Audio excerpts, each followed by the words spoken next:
Welcome back to another episode of Duker Sports. You know what week it is, Christian? It's Super Bowl week. It's Super Bowl week! And as such, we will be addressing everything you need to know to get you ready for Sunday's big game. Today's episode, we decided it'd be a good idea to give you a old-fashioned pyramid scheme. No, I'm just kidding. There will be pyramids. Keep that in mind. If you're a little bit squirmish, maybe move on. No, I'm just kidding. We will be focusing on the most important players that are going to be playing in this year's Super Bowl. We're going to put them into tiers for you. We each made a list of the top 5 most valuable players to watch in the Super Bowl. Basically, who's going to have the biggest impact? These are the type of guys that are going to be key to either team winning. So we're going to break it down for you. You're not going to want to miss this. Christian, you want to go first, or do you want me to do it? You got it. Okay. All right. So first up, bring up my pyramid. Here's the pyramid I promised you. So let's start it off. I know what I just said. Top 5 players. Well, I'm cheating here with number 1. The most important position group in this pyramid scheme is the Philadelphia Eagles offensive line. Because, quite frankly, not only are they the best offensive line, I think, in the National Football League, they're one of the best offensive lines, I think, of all time. Because you look at these guys, you've got, obviously, everyone knows how great, well, I hope everyone knows how great of a season Lane Johnson's had. Dude hasn't given up a sack in like 2 years. Center, Jason Kelsey, obviously got the Kelsey Bowl, but he's one of the best centers in the game. But our offensive line, actually, all 5 of them were graded at the top in the top 7 at their positions. So I think I'm going to say this position group is by far the most important in the Super Bowl, because when these guys are dominating the line of scrimmage, and they've done it all year long, they've done it for several years when they've been healthy. When they do that, the Eagles offense absolutely takes over the game. They can keep Mahomes off the field, and they can do whatever they want offensively. They can run the ball. They're literally giving Jalen Hurts all the time in the world. You can't cover guys like A.J. Brown, Devontae Smith, Dallas Goedert for too long. So I think the number one thing for the Eagles is to continue to do what they've been doing, and that's letting that offensive line go to work. They've already neutralized the defensive player of the year, I assume. I guarantee you he will be, but they just neutralized him last week. He had 0 sacks. He had 0 quarterback hits. If they're able to do the same thing to Chris Jones and that defensive front for the Kansas City Chiefs, I think it will go a long ways in helping the Eagles to secure another Super Bowl victory. My number 2 player is the best quarterback in the National Football League right now. That is Patrick Mahomes. Obviously, I fully expect him to get his second MVP. Everyone, I think, pretty well knows that he's the best quarterback in the game right now. And I think he's playing his best ball he's ever played in his entire career. And so going into this game, Mahomes is going to need to be magical. I truly believe the Eagles have the better team. So may best team win. However, the best player is on the Kansas City Chiefs. And they probably have the best coach. And they have another player who may or may not be on this list later. You'll have to stay tuned. But you've got Patrick Mahomes. If Mahomes can work his magic, I think they have a chance. Anytime that he's on fire, the Kansas City Chiefs are going to be hard to beat. And that's the big thing for me when I look at this matchup is, can Mahomes, because I imagine the pass rush, the Eagles, they had 70 sacks this year. 70. It was one of the highest totals of all time. So Mahomes, I don't even care. If the offensive line plays great, odds are Mahomes still going to be under pressure throughout the game. He's going to have to make the magical plays. We've seen it before with him in the Super Bowl against the Buccaneers. He did everything he could. They fell short, but they were in the game despite having no offensive line help in that game because of the magic that he was able to work. He's going to have to do it again here. I fully expect the offensive line to play better this time around than they did against the Buccaneers a few years ago, but because they're healthier. But if Mahomes is unable to work his magic, the Chiefs don't stand a chance. He's really their only hope at winning this game. And fortunately for Kansas City, he is the best quarterback in the National Football League. So I expect him to do what he does. It's a big reason why, the only reason really that I think this is going to be a close game is that they have Patrick Mahomes on their side. That brings me to my number 3. Patrick Mahomes may be the main reason, but Travis Kelce is one of the best tight ends of all time. He is one of the most unguardable receivers in the league. It's big time. The Eagles are going to have to try to find a way to contain him. If they are able to do so, I think they win this game because I trust the Eagles secondary to cover the likes of Juju Smith-Schuster, Kadarius Toney, if he's healthy, and guys like that. But Travis Kelce is always a matchup nightmare. He still is. He's proven it throughout these playoffs. He almost set the all-time record for catches in a playoff game, not just for a tight end, but for any NFL receiver.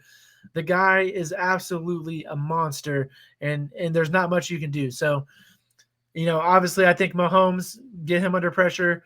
I think you got to try to contain Travis Kelce if you're the Eagles. But the Kansas City Chiefs, as long as these two guys are playing on the same team and are healthy, every year they're going to be competing for Super Bowls. You have two generational talents, and they're throwing the ball back and forth to each other. So that's dangerous. And I don't know. That's why I think Travis Kelce, I've got him as my number 3 in this game just because that's how important he is to Kansas City Chiefs. The offense kind of goes as he and Mahomes go, and he's the guy that really opens up the entire offense. Him going underneath is what opens it up for the receivers to get deep. It's also what opens up running lanes. So I think Travis Kelce, to me, by far, third most important. My number 4 guy is the MVP, probably runner-up is what I expect. It's Jalen Hurts. One of the biggest reasons why the Eagles find themselves in this big game, in the Super Bowl, exactly where they wanted to be, is because Jalen Hurts has improved his game tremendously from a year ago. He spent the entire offseason, Nick Sirianni talked about, he begged Jalen Hurts to leave the stadium in the offseason and go have fun and relax, but he did not. He put in work all offseason long. He hired personal trainers. He hired a quarterback coach to help him with footwork and with accuracy. I think it's paid dividends big time. I think could he still be better? Yes. But Jalen Hurts has had a spectacular season.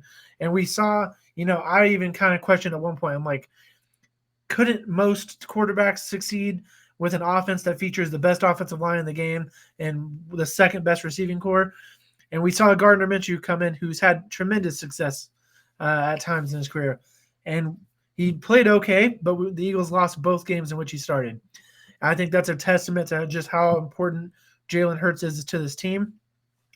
His ability to run the ball is a nightmare for defenses to plan for because, like I said, you have the best offensive line, you have the second best receiving core. It's all you can do just to stop those two things. But you add in the fact that the Eagles have one of the best rushing quarterbacks in the National Football League right now, a guy who has more rushing touchdowns, including the playoffs, in one season in NFL history already with one more game to go. And it's absolutely nightmarish.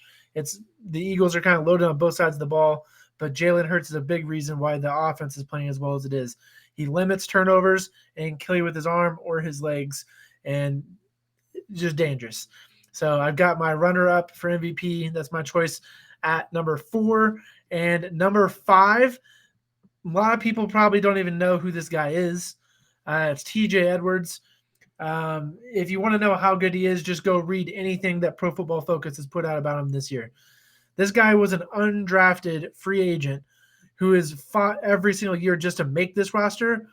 Last year was really the first year that he actually started the majority of the season. And then this year, he has come into his own in a massive way. He is one of only, I have it written down, I think, right here. He's one of only 4 defensive players in the National Football League with a 75-plus grade in pass coverage and a 75-plus grade in run coverage, according to Pro Football Focus. He was a top 10 coverage linebacker in the National Football League this year, according to Pro Football Focus. The guy is tremendous. Now, why is this so important? Because I fully expect that's going to be the primary guy guarding Travis Kelce throughout this game.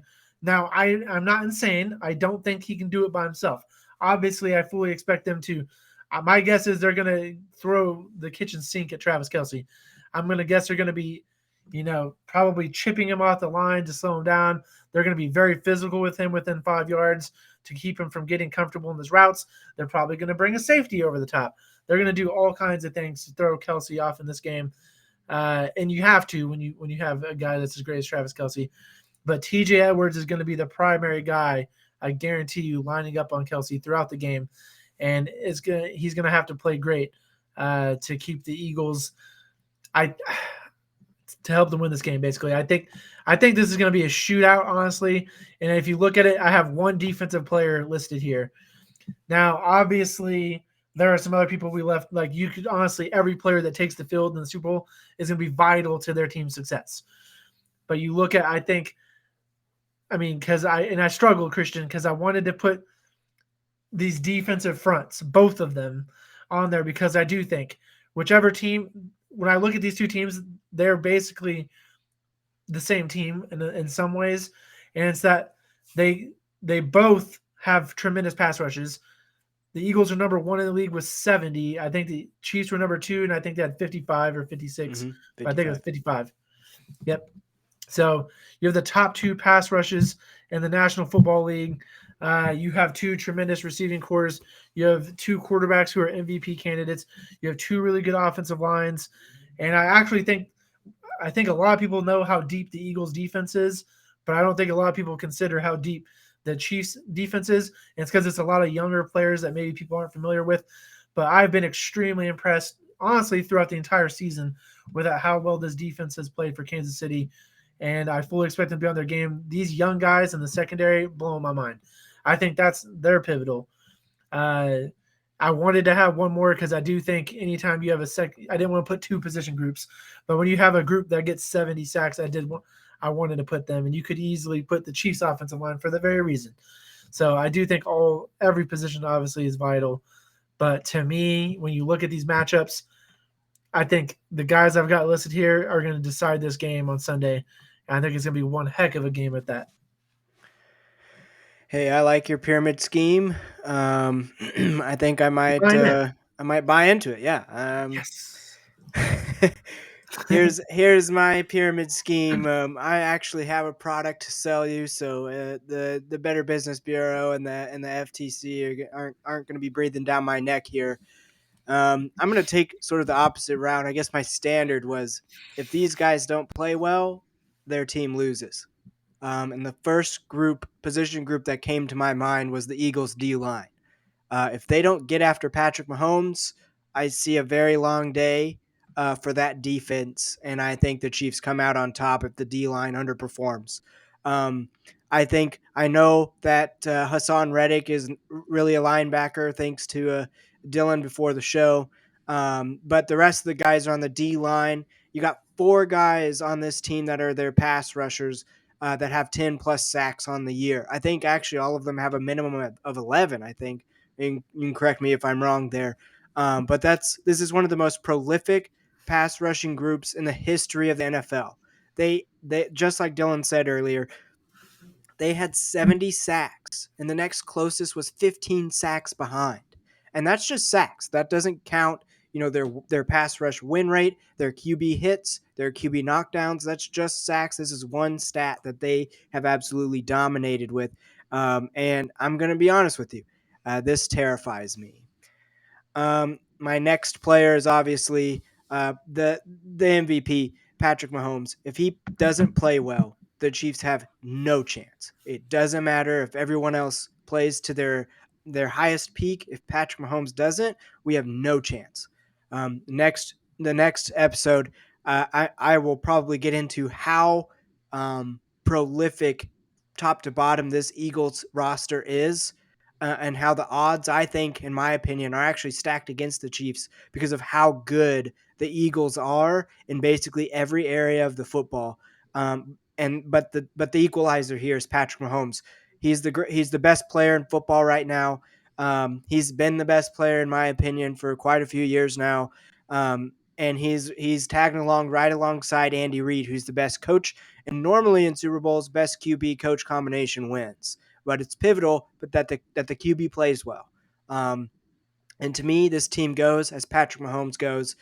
So I have all the confidence in the world in Patrick, but he is that pivotal to this team in this game.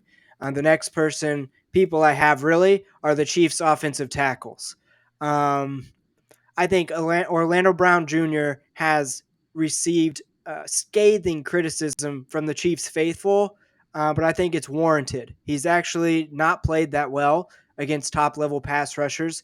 His feet aren't that good. He relies mostly on his long arms and his strength, which he is a monster in those areas. But speed rushers give him problems, and I've seen it all year long. At the beginning of the year, he was really bad. I know he's dealing with a knee issue, but even as the year progressed and he got healthier, he still stumbled with speed pass rushers. Speed to power really bothers him. And Andrew Wiley, uh, this guy, I am not an NFL player, but I think by almost every metric, although Andrew Wiley has played well, I don't really think he's a starting caliber tackle. I think he is outplaying his talent, which is a testament to him and the coaching, and also the scheming to get him some help with some tight ends. They'll bump the pass rusher and then go off, which will help Andrew Wiley kind of fend off the pass rush. But I'm concerned because I saw Hassan Reddick just eat up the right side of offensive lines in the playoffs so far this year. And that's exactly Andrew Wiley's position. And I think that if these two tackles play horribly, we're going to have a repeat of Super Bowl 55, where Patrick runs the most yards behind the line of scrimmage in the history of the NFL, or in the history of the Super Bowl, really. And although Patrick's throws were darts, it didn't matter. We didn't score touchdowns. Our receivers dropped him, and he's running for his life the whole game. So if these tackles don't play well, the Chiefs don't win. My next group, well, mainly person, just like you said, um, the perhaps greatest of all time tight end. It's definitely arguable at this point with 7 straight 1,000-yard seasons. He's the second most in receptions in the postseason. He's the second most in yards in the postseason, and I believe he's tied for second or third in touchdowns in the postseason. This is it for NFL history, really. So Travis Kelce's been a special player for the better part of a decade. And I don't see him falling off, but he's older than Rob Gronkowski, actually. I think he's like 33 or 34. He doesn't have the prime years ahead of him. The prime years are basically behind him at this point. He's starting to hit the twilight of his physical prime, really. But this game is going to be all about Travis Kelce for the Chiefs. If Travis Kelce doesn't get open, I'm not very confident in the health of our wide receiving core right now. Kadarius Toney's dealing with an ankle injury. Juju Smith-Schuster's dealing with a knee injury. I know Andy Reid's kind of like he said Toney's was just a tweak, but Juju's has been bothering him for a while. So I'm not super confident in our wide receiving core, which is why Travis Kelce has to make his mark on this game. This has to be an all-time game for a tight end, I think, if the other receivers don't play well for the Chiefs to win. And if he doesn't uphold that end of the bargain, I think Chiefs struggle to win this game. Last but certainly not least, Boomer Sooner, Mr. Jalen Hurts himself, the squat king of quarterbacks. I don't think there's been enough praise for what Jalen Hurts has done this year. I think a lot of people have underappreciated what he's done. I think they've discredited really the entire Philly team, really. Like up to this point, we can make an argument that the best quarterback that Philly has faced was probably Kirk Cousins, maybe. I don't know. It's definitely been a topic to discredit the Eagles, but I don't think they need to be discredited. I think the reason that they have dominated their competition is because they are absolutely dominant. And one of the main reasons for that is how much Jalen Hurts has put his head to the grind and gotten better both as a runner and especially a passer. He's reading defenses much better than he did earlier in his career in the NFL, and certainly much better than he did in college. He's throwing the ball with better velocity and accuracy than I think he ever has, and he's really worked his butt off to become a more complete and better quarterback, to kind of toss away the status quo for quarterbacks that have the attributes that he has. He's not just a running quarterback; he is a passing quarterback, and I think defenses have to take that into account more than ever, especially ours, because not only can this guy throw, but he can squat like 600 million pounds, and he can bulldoze you, and he can make cuts, He's elusive. He's strong. He's a bear to take down.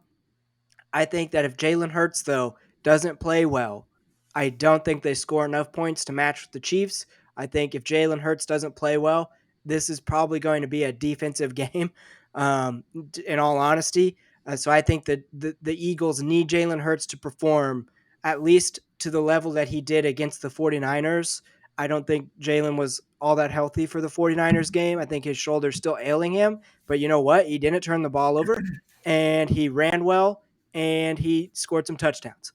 And that's all you need from Jalen Hurts. But I think if he doesn't do that, this offense is at a stalemate. And I know that there are some other really pivotal players like Chris Jones that I could have put on here. The wide receiving core for the Eagles and the secondary for the Chiefs. Every single one of those guys probably deserves to be really close to the level of these guys. But I feel like, to me, the performance of these gentlemen on this pyramid scheme right now, if these guys don't perform, they don't give their teams a chance to win. In fact, I think their teams lose if these guys don't perform. So that's my pyramid scheme. Please find me at www.pyramidscheme.com /NFL /Duker Sports. We're now being officially unfunded by anyone while I was watching the show. There was a few things I want to bring up about your list. So number one, Brandon Graham called, and he wants to be on that graphic because he was the fourth guy, not Fletcher Cox, to get 10 sacks. But Fletcher Cox also terrific, and I think he at least had 6, but I think he may have had even 8. That is, once again, so there's like 5 guys really that are getting after quarterback. Considering inflation, that might as well be 10. Might as well be 5 guys with 10 plus sacks. As well. Yeah. I don't know, round them up. And then you said something about the Eagles. You said the best quarterback they might have played was maybe Kirk Cousins. We played Aaron Rodgers this year. He got hurt at the end of the game, but he did play that game. And Kirk Cousins, when iced up, is pretty good, but I don't think he's better than Aaron Rodgers. That's true. I would say that Aaron Rodgers didn't have a good year, and I think Kirk Cousins had a much better year than Aaron Rodgers, in my opinion, this year.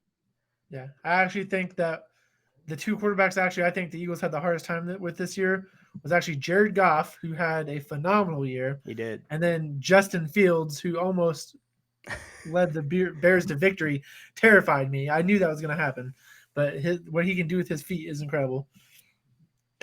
But I like a lot of the points that you made. I think we agree. I mean, that the Eagles, if I had one more spot, I would have put the Eagles defensive line.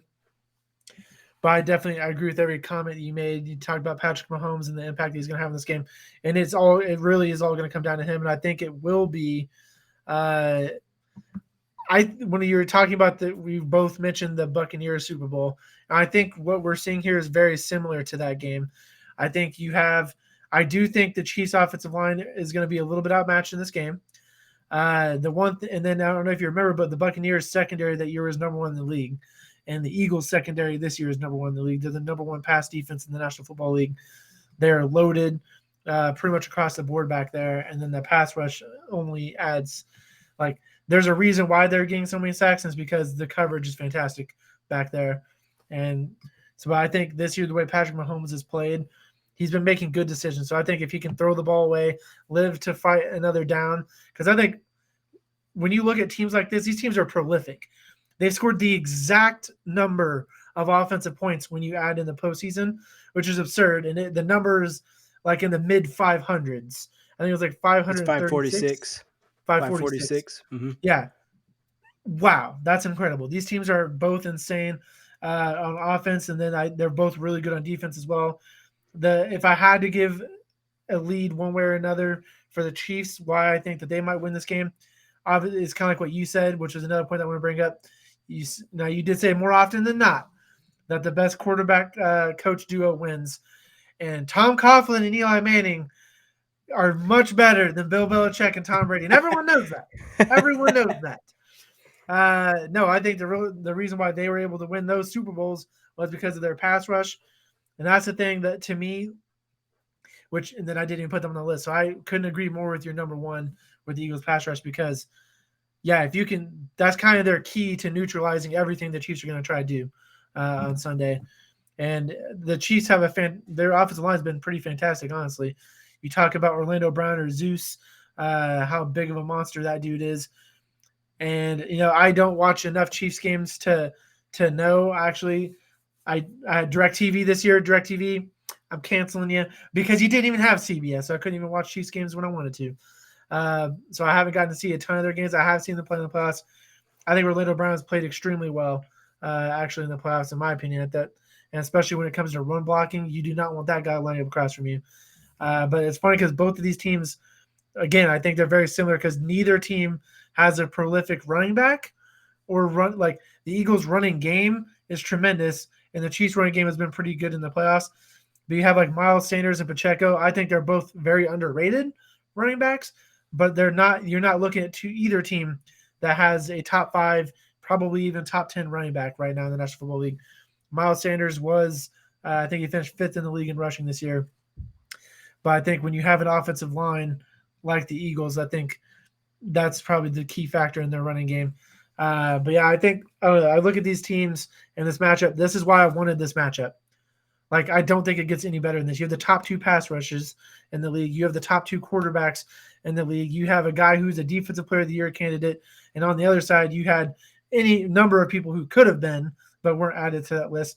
You have deep receiving cores. You have good offensive line play. You have great coaching, especially on the side of the Kansas City Chiefs. Because Steve Spagnuolo, a lot of people don't talk about him.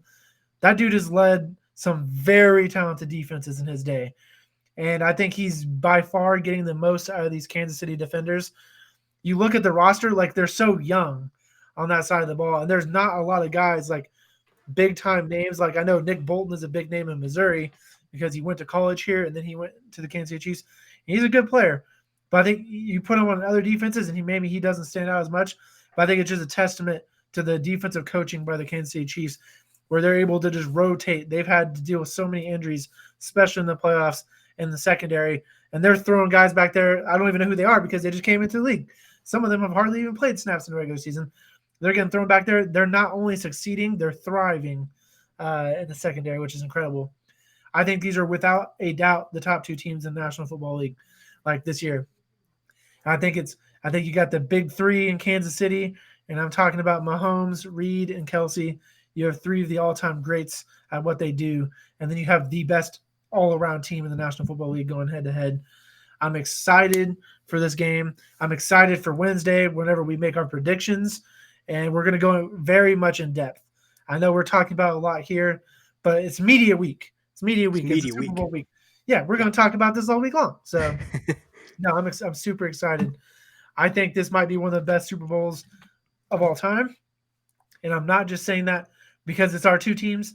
I'm saying it's because the tremendous amount of talent on both sides of the field all game long on Sunday. This is going to be fantastic. And the fact that we had to go through and make position groups and then mention basically every other position group afterwards, it's just because these teams are deep. Yeah. They don't have very many holes in their roster. Both of these teams are fantastic. And I think it's going to be one heck of a showdown on Sunday. I can't wait. Yeah, totally agree. I'm super excited. I think a few days ago or yesterday, I was taking my girlfriend to go to Bass Pro, and in Glendale, Bass Pro is right next to the Arizona Cardinals Stadium. And I said, right when I can see the stadium, turn on Red Kingdom by Tech Nine, because I was so pumped. I was like, and then I saw the Instagram where the Chiefs playing touchdown, and I was even more pumped. I basically had like nonstop adrenaline rush, like from Sunday morning to past church and Sunday evening. I could not stop. I couldn't calm down really. It wasn't until like 8:30 where I was like, all right, I'm tired. But I was like, all day I was excited, and that really hasn't calmed down. The closer we get, the more excited I'm going to be. Mm-hmm. I think it's interesting because I think, especially with representing these 2 fan bases, and I think both teams' fan bases feel so good about their team going into this game because they're fantastic teams. So I think I've been seeing all these videos coming out of Philadelphia, and the fans are just losing their minds. But I think that's what's going to make this game so exciting. I don't know that it's surprising, but like we actually don't get to see the actual top 2 teams, like without a doubt, make it to Super Bowl. It seems like there's always like some issue a bad call, an injury, something happens. But I think this year is without a doubt. Like these teams are freaking loaded. Yeah, it's gonna be good. I think I've been hearing. I don't know, and I want to mention it here, and I'm going to mention it on Wednesday too. But I don't know if you've been seeing these Brandon Ayuk posts on social media talking about how they were going to what is the word? They're going to show how vulnerable, Expose. basically, yeah, expose the this Eagles defense. And he's basically saying they weren't even good, and he's like saying how the Chiefs are going to obliterate the Eagles and expose them, and the passing game is going to tear them apart. I don't agree with any of that, and I think it's been very interesting for a team that got absolutely smoked. And even in the 2 drives that Brock Purdy played, they got smoked. But the disrespect keeps coming towards the Eagles, which I think is interesting from a lot of people. But I certainly hope that they don't get exposed in this game. But I think if they do, I don't know. I don't think it would prove a point that they're not a good defense. I think it would add to the greatness that is Patrick Mahomes and the offensive play calling of Andy Reid. It's really the only hope to get past this Eagles defense. I think that's why I was super excited in the offseason. I think the Eagles did a fantastic job. Howie Roseman, who I've had ups and downs with how I feel about him, but I think he literally this year just kind of looked at our roster and said, okay, let's identify every single weakness and let's solidify it. And he did a fantastic job in free agency and the draft. It's going to be pretty good. I think a lot, just to credit one thing, is that despite the players that he brought in, still the Eagles offense, I think it was 9 of their 11 players were drafted by the team. So I think it's really cool when you see a team like that that's homegrown. That's And the same thing with the Chiefs on the defensive side. Yep, I was about to say the same thing. And a bunch of young, like I said, young guys. But even on offense, like you've got like the staples of that offense have been there. So it'll be interesting. I do think I people need to keep an eye on their receiving core in Kansas City because I don't know. You probably know more than I do, but I know that McCole Hardman will be out for this game. They've already mentioned that they brought Clyde Edwards-Helaire is going to be coming back for this game. Hardman goes to the IR, but if they are without Tony or Juju, or even if they're able to go at the beginning but not finish that game, like I think you're going to need all hands on deck in this one. But we both agree Travis Kelce will be the deciding factor. But you already everyone knows that the Eagles are going to throw everything at him because the whole world knows how great Travis Kelce is, and that the Eagles offense, the Chiefs offense, runs through him. So I hope that the Chiefs get healthy for this game. One, because I don't want to hear any more excuses when the Eagles, if I should say, the Eagles win. But I think they will. But number 2 is because like I want to see these two teams at full strength going against each other. I never root for injuries. I want it to be the best game possible, and I think it will be. That's why they have the extra week in between to begin with, is to let guys get healthy. But yeah, it's going to be great. We're going to be back. We're going to film on Wednesday. Probably won't post it till Thursday though, but we're going to be breaking down everything you need to know about this game. We're going to give you our score predictions. We might even do Super Bowl MVP predictions. Let's add that to the list. But we're going to break down. We're going to tell you who's going to win, and we're going to tell you why they're going to win. And I imagine both teams will be represented in this argument because I think we both know who we're choosing. But yeah, thank you for watching another episode of Duker Sports. We will see you again later this week.